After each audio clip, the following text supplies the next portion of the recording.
The story surrounding Manchester City at this moment is one of those that seem calm on the surface, but when you look more closely, you realize there is a whirlwind of decisions, pressures, and strategic movements happening all at once. The club is living a phase in which everything must be calculated with surgical precision. Important departures, almost impossible signings, essential renewals, and even personal situations that directly or indirectly interfere with the sporting plan. It is precisely in this context that the possible transfer valued at €35 million emerges, a piece that could trigger a chain reaction and alter the direction of the squad for the second half of the season. City's board, now operating with a more aggressive stance since the arrival of Hugo Viana as the new head of football, has already made it clear that certain decisions which once seemed unlikely are now being dealt with as something natural. After admitting that the club had been timid in the previous window, Viana changed the tone, and the heavy overhaul that affected historic names opened the door for new perspectives. Now, Nathan Ake finds himself at the center of a growing debate inside and outside the club. It is not just a matter of performance, but of space, minutes, contract, and even the new defensive landscape that formed unexpectedly. Ake had a complicated start to the season, with very few opportunities and only one Premier League start, precisely against Everton. After that, the combination of injuries to teammates, tactical changes, and the impressive rise of Nico O'Reilly at left-back drastically reduced his prominence. The return of Rayhan Ait-Nouri only made the scenario more competitive. This combination of factors places the defender within the final 18 months of his contract, carrying an increasingly significant doubt over his future at the Etihad. And if a departure was once seen as something drastic, it is now already part of the possibilities being considered internally. The look towards the market is beginning to heat up, especially with Inter Milan, Juventus, and Crystal Palace ready to pounce as soon as the window opens. Each of these clubs sees Ake as an opportunity for an immediate and reliable reinforcement, and they are prepared to wait only for City's green light. But the English club does not intend to release the player for less than €35 million, setting up a definitive and strategic sale. Depending on how the window develops, even the return of players currently on loan at Girona could be evaluated. In other words, everything surrounding Ake is in suspension, awaiting the movement that will kickstart internal reorganization. But while a possible departure occupies part of City's agenda, another, even more delicate story unfolds in parallel: the search for a midfielder capable of sustaining the tactical engine even in moments of crisis. And it is here that Morten Hjulmand emerges, a name already provoking strong reactions behind the scenes at Sporting CP, within the Danish national team, and, of course, among rivals also fighting for his signature. The problem is not his talent. No one disputes that. The problem is the timing, the price, the clause, and the calendar. Manchester City have received direct information that not even an €80 million offer would be enough to secure the player in January. The release clause can only be activated in the summer, and that gives Sporting total authority to demand practically whatever they want in the middle of the season. City cannot simply force the deal, and the Portuguese club knows very well the level of desperation top sides feel when the subject is reinforcing the most important area of the pitch. Hjulmand arrives on the back of an impressive run, leading Sporting, dominating matches in the Champions League, and attracting the attention of anyone monitoring midfielders who combine positional intelligence, physical strength, and exceptional reading of the game. And Manchester City's context only increases the urgency. Rodri continues to be sidelined, dealing with a more complex recovery than the club had expected. The combination of a ligament injury and the recent muscular issue is devastating for a player who missed more than 50 matches for club and country last season. Mateo Kovacic is also in a delicate situation, facing another Achilles tendon surgery and expected to return only in February. Even the Croatian national team coach stated that he is unsure whether the midfielder will be ready for the next World Cup. This scenario forces Guardiola to rely on Tijani Reinders and Nico Gonzalez, players who have been useful and who show progress, but who remain far from the physical, tactical, and emotional impact that Rodri and Kovacic provide. It is at this moment that Yulman's name appears as a reinforcement both necessary and complicated. The Danes' performances, especially in the Champions League, have activated a silent warning within City. If they do not act now, they may regret it deeply in the future. The January window has obvious limitations, but injuries could demand too high a price if the club do not strengthen their spine. While these negotiations unfold, another front just as important as new signings begins to gain strength: internal renewals. And the name leading that queue is Phil Foden, the jewel of the club, the personification of the idea of continuity, identity, and future. Foden is not just an academy product. He is living proof that Manchester City can form, develop, and transform talent into global protagonists. His evolution is not only technical, it is emotional, strategic, and symbolic. The club is close to announcing a huge new contract with him, something that will make clear that his continuity is an absolute priority. Talks are progressing without resistance, because Foden has never shown a desire to leave, and because City understand that he will be the face of the club's new phase after the major leadership and squad changes. The expectation is that the announcement will still come this year, guaranteeing emotional and sporting stability for the remainder of the season. Everything indicates that the new deal will include a significant salary increase and an extension covering the entire duration of Guardiola's current cycle. Foden's assist for Ebereki Eze with the England national team is just a small sign of the versatility, precision, and maturity he has reached. Finally, amid all these sporting movements, there is also the human impact that permeates the football environment. Omar Marmoush, recently arrived and already important in City's attacking rotations, was granted permission to miss Egypt's first friendly of the month. The reason has nothing to do with football, performance, or tactics. The motive concerns his personal life. Marmoush has just become engaged to his partner, Jalon El Gabiz, and received special authorization from the Federation to celebrate this moment before returning to the intense run of matches that await him.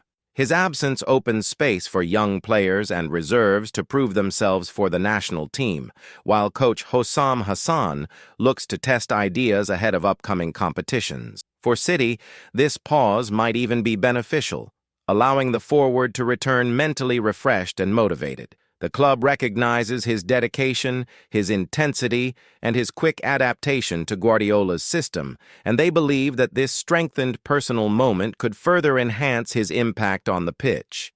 The feeling is that all these pieces, negotiations, uncertainties, renewals, and even personal events, are part of a larger board that Manchester City are trying to organize with firmness, but also with caution. Nothing stands alone.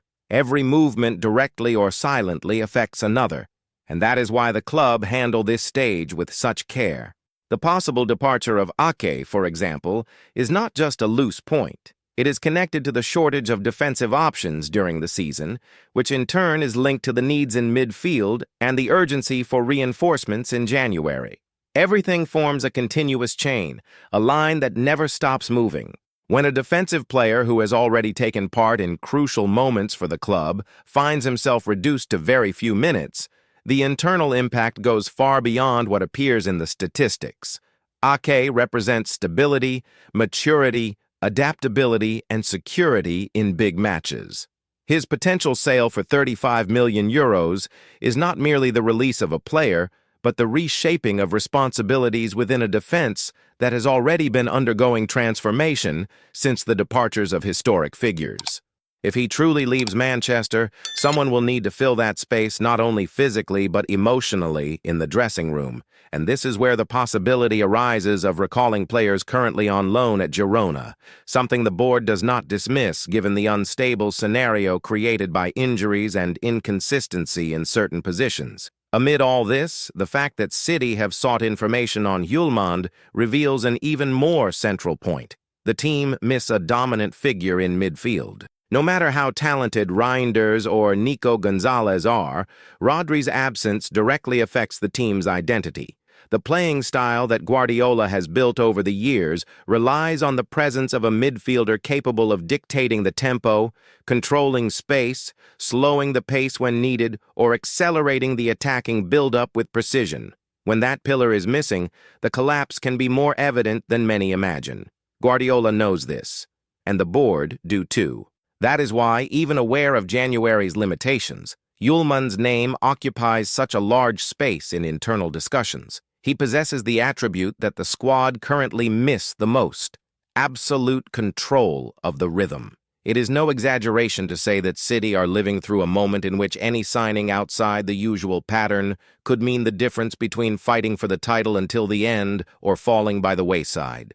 And even though Hjulmand can only realistically be signed in the summer, the current need puts pressure on decisions the club perhaps did not expect to face so soon. Meanwhile, the talks to renew Phil Foden's contract continue to advance as the thread of hope that keeps the club emotionally shielded amid so many doubts. His stay represents far more than an extended deal. It represents stability, continuity, leadership, the voice of a player who has lived the club since the academy and carries with him the identity City try to preserve even after so many recent changes in the squad and internal leadership. A renewal like this affects not only the future but also the present. It calms the environment, gives supporters reassurance, strengthens the message of unity, and reinforces the long-term vision. It is impossible to ignore that this new cycle for City is being shaped by two parallel forces: reconstruction and firmness.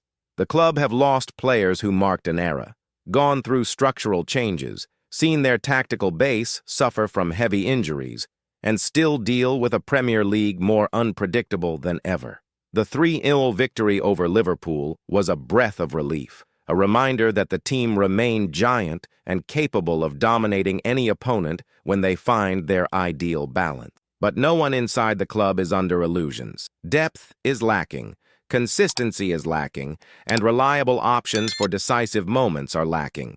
In the same vein, the story involving Omar Marmoush ends up working as a human counterpoint amid the competitive environment. While the club face constant pressure and seek quick answers, a newly arrived player has his journey interrupted by something as simple and profound as celebrating his engagement. The release he received from the Egyptian national team to experience that moment is a reminder that behind every player there is someone who balances sporting responsibilities with personal milestones that shape their life. City recognize this, and perhaps this temporary pause is exactly what Marmoush needs to return even more connected to the team, ready to face the exhausting sequence of matches in domestic and continental competitions.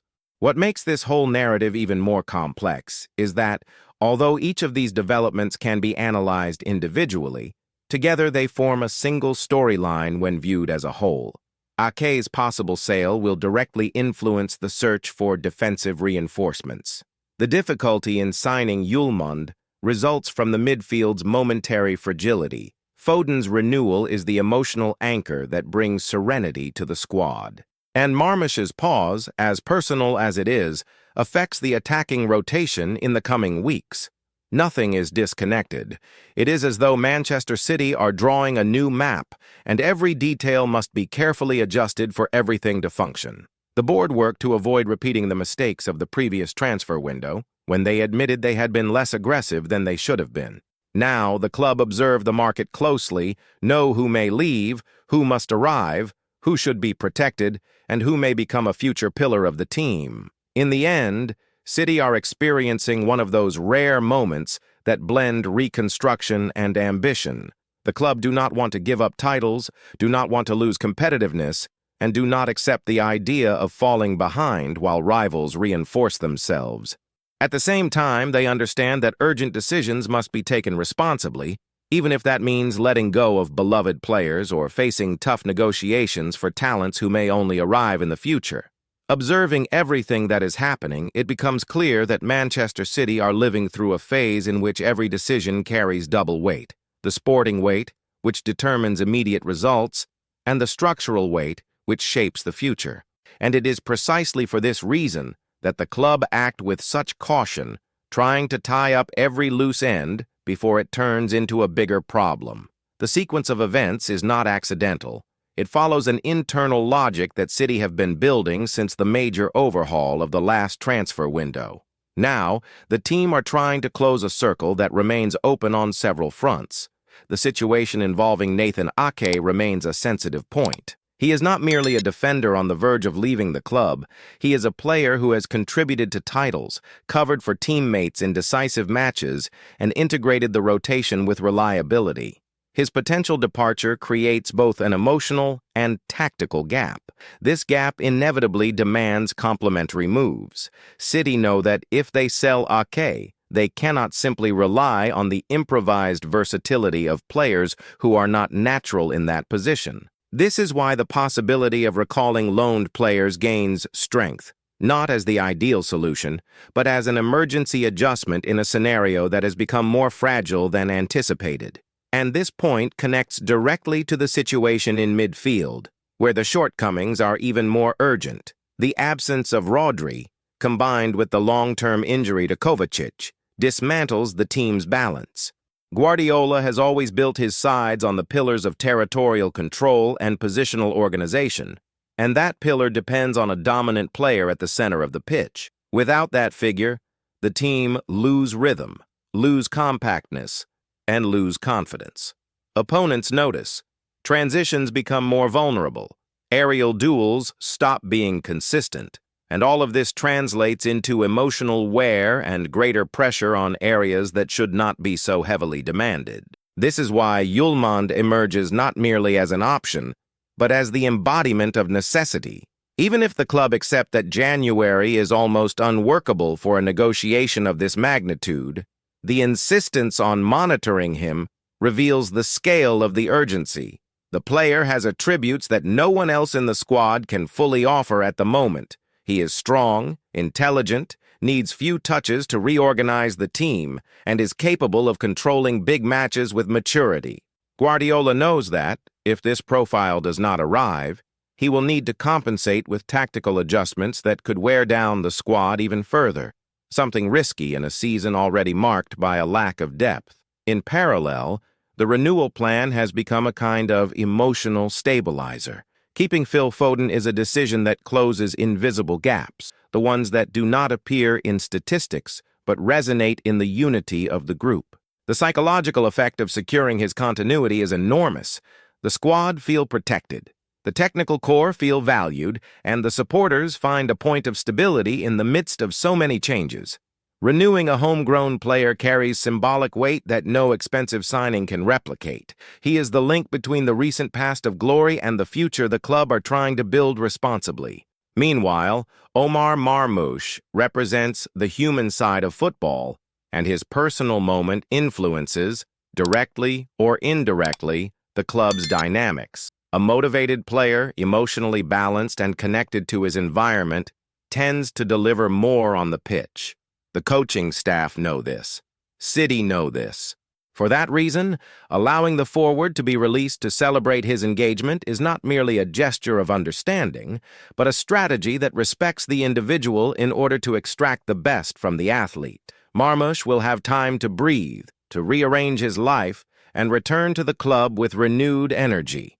Energy that will be extremely necessary in the demanding run of fixtures ahead. As all these elements develop, City find themselves facing a dilemma that mixes ambition and necessity.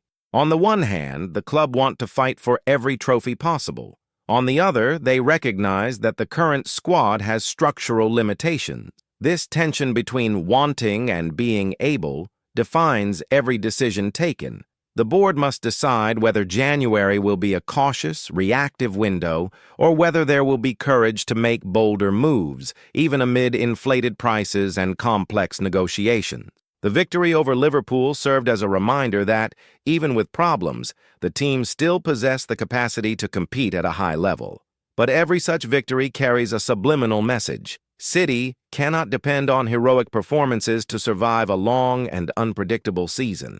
It is necessary to reinforce, protect, rebuild, and adjust every part of the squad with care. There is no margin for strategic mistakes, and this is where everything begins to connect clearly. Ake's possible departure is not an isolated event. It influences defensive decisions, which influence the tactical system, which influences the search for midfielders, which influences financial planning, which influences contract renewals, which influence the dressing room environment. Rodri's absence directly affects the interest in Yulmand. Kovacic's slow recovery reinforces the need for depth. Foden's renewal stabilizes the collective emotional tone. Marmoush's release adjusts the offensive rotation. Every detail is linked to the next, like domino pieces arranged with millimetric precision. This is Manchester City at this moment, a powerful club, yet vulnerable, ambitious yet cautious, experienced yet forced to reinvent themselves. The board try to keep a firm grip on the reins while Guardiola balances improvisation with the search for consistency. And the players live between the pressure of expectations and the need to respond on the pitch. To close this intense chapter behind the scenes at Manchester City, it is impossible to ignore how each piece of this puzzle directly shapes the club's future.